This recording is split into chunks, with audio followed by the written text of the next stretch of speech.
Hey, update on the Element. Use that turbo spray, Rust-Oleum spray on bed liner. Did a pretty good job. Looks pretty good.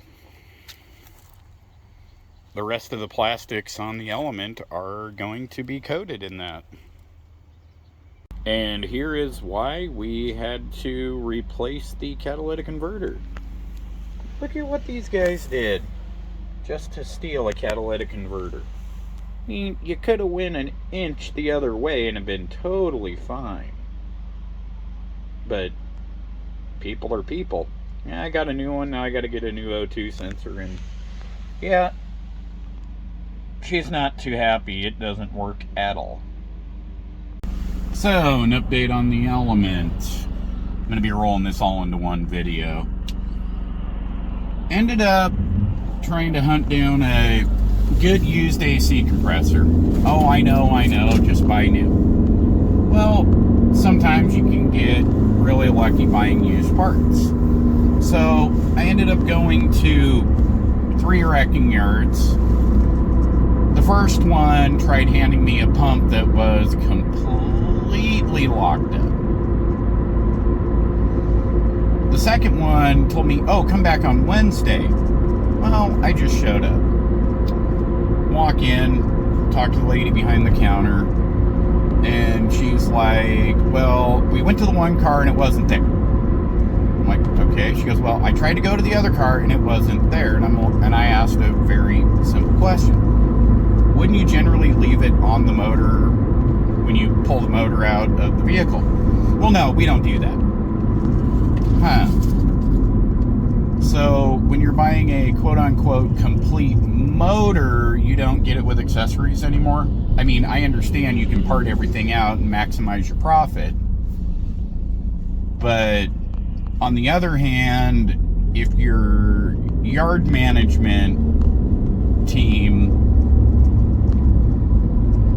can't label the parts and put them in the vehicle that they belong in, that doesn't make sense.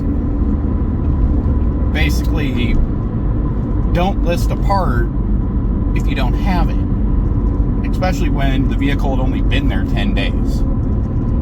So, that's kind of funny. I understand records get messed up, but that's just the continuing saga with this Element. And I still have more parts to acquire for it. I'm going to end up picking up either a set of good used tires for it, or I'm going to end up picking up a new set. Because those are getting interesting to find also. Because it doesn't have the factory wheels on it. But I'm going to get some video of doing the water pump, AC compressor, thermostat. Let's see, what else does it need? Oh yeah, we have to bolt the exhaust in. Need to put the front bumper back on it. Recharge the AC. It's just a bunch of little things that need to be done. Nothing too major. A water pump on a K motor is not overly complicated. I should do a video on that. I may include that in this video, or I may make it its own separate video. But I thought I'd just give an update on the saga of this Element. Hey guys, what's up? So, as I said, tonight I do some videos. Working on the water pump right now. Got a replacement. We did get the exhaust bolted back together. And as you can see, got the whole front end of it off. The reason we had to take the front end off was to get to the AC compressor and the thermostat. We're just going through it, getting her handled. I did pick up a new AC pump, water pump, and thermostat. This will be interesting. The K-series aren't that bad on the water pumps. It's a little tight, but it's doable. Video update. AC pump in, water pump in, thermostat in, getting ready to put the radiator in. and AC condenser and pull a vacuum on it. Ball joints and sway bar links, and that should be it. So the Element happens to weigh roughly 3,600 pounds.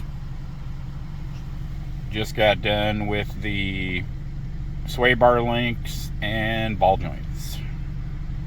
So here it is, almost completed. A few little minor details to handle, but it runs and drives good. We gotta check the exhaust, a little bit of a leak, nothing major. AC works, cooling system works,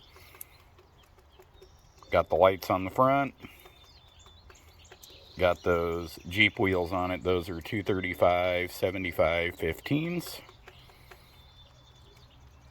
A lot of work has gone into this to make it drivable again. This will be heading down to the Nevada Gambler event tomorrow. See how she does. I'll take video while I'm down there.